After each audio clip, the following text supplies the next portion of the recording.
아침 말씀. 오늘 본문 말씀은 느헤미야 11장 10절에서 21절입니다.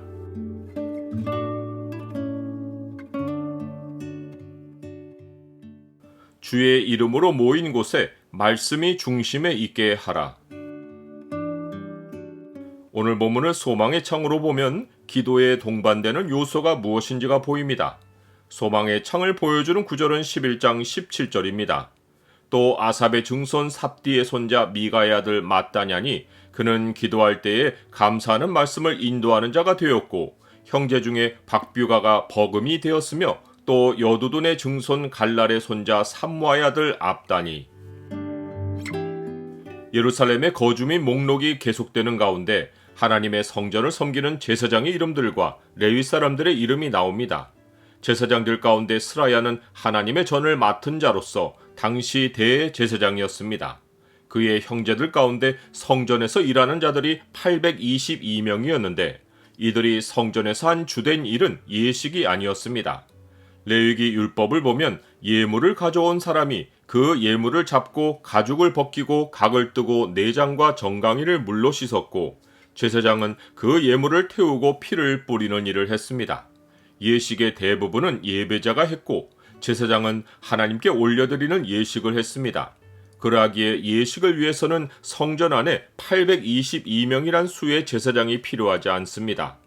제사장이 성전에서 하는 중요한 일은 백성에게 율법을 가르치는 것이었습니다.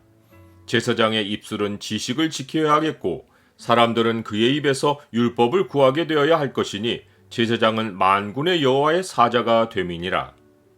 이 사실은 최초의 제사장으로 세워졌던 아론과 그의 네 아들들 가운데 두 아들인 나답과 아비우의 죽음에서 확인되었습니다.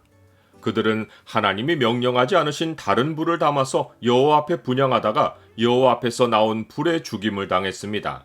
그 원인은 가르치는 직분에 소홀했기 때문입니다. 하나님은 이들이 죽임을 당한 이유가 술 취함에 있고 그 방자한 행동을 낳은 근본 원인이 제사장이 스스로 말씀에 분별력이 없고 율법을 지키지 않은 것이라고 알려주셨습니다. 여호와께서 아론에게 말씀하여 이르시되 너와 네 자손들이 회막에 들어갈 때는 포도주나 독주를 마시지 말라. 그리하여 너희 죽음을 면하라. 이는 너희 대대로 지킬 영영한 규례라. 그리하여야 너희가 거룩하고 속된 것을 분별하며 부정하고 정한 것을 분별하고 또 나 여호와가 모세를 통하여 모든 규례를 이스라엘 자손에게 가르치리라. 북이스라엘이 멸망하기 전 하나님이 그 원인으로 지적하신 것도 제사장들이 지식을 버리고 백성에게 하나님을 가르치지 않은 것이었습니다. 내 백성이 지식이 없으므로 망하는도다. 네가 지식을 버렸으니 나도 너를 버려 내 제사장이 되지 못하게 할 것이요. 네가 네 하나님의 율법을 잊었으니 나도 네 자녀들을 잊어버리리라. 지난 역사가 이러하였기에 하나님이 예루살렘이 중건된 후 성전 안에 말씀을 가르치는 제사장을 822명이나 두신 것은 제사장들을 통해 하나님 백성이 말씀에 대한 지식을 풍성하게 가져서 그들이 다시 멸망하는 일이 없도록 하시기 위해서였습니다. 나는 성도들이 교회로 모이는 곳에 반드시 하나님의 말씀이 중심에 있어야 하는 사실을 압니까? 하나님은 제사장이 직분에 충실할 수 있도록 레위 사람들 가운데 하나님의 전 바깥 일을 맡아 하는 자들을 주셨습니다. 이 일은 성전에 공급되기 위해 가져오는 예물을 살피는 일과 성전의 유지 보수를 의미했습니다. 또한 하나님은 성전 예식 가운데 중요한 부분인 기도에도 레위 사람들을 세우셨습니다. 이들 가운데 아삽의 후손인 마떼냐는 기도할 때 감사하는 말씀을 인도하는 자가 되었고 박뷰가가 버금이 되어 마따냐를 도왔습니다.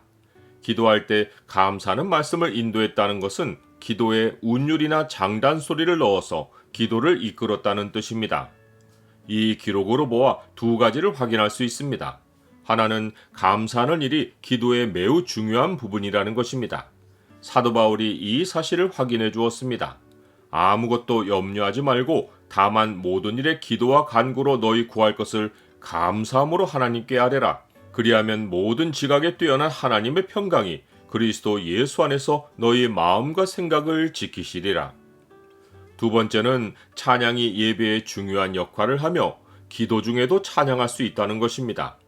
히브리서는 하나님이 찬양을 예배로 받으신다는 사실을 확인해 줍니다. 그러므로 우리는 예수로 말미암아 항상 찬송의 제사를 하나님께 드리자. 이는 그 이름을 증언하는 입술의 열매니라. 성도들이 주의 이름으로 모인 곳에 하나님의 말씀을 듣고 하나님께 찬송으로 반응하는 일이 있는 것이 하나님의 임재를 모신 교회의 생명력입니다. 그리스도의 말씀이 너희 속에 풍성히 거하여 모든 지혜로 피차 가르치며 권면하고 시와 찬송과 신령한 노래를 부르며 감사하는 마음으로 하나님을 찬양하고 또 무엇을 하든지 말에나 일에나 다 주 예수의 이름으로 하고 그를 힘입어 하나님 아버지께 감사하라.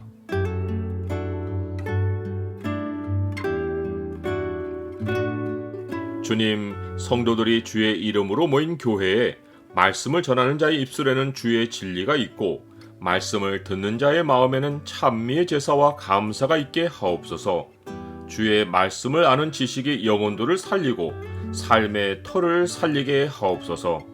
예수 그리스도의 이름으로 기도드립니다. 아멘.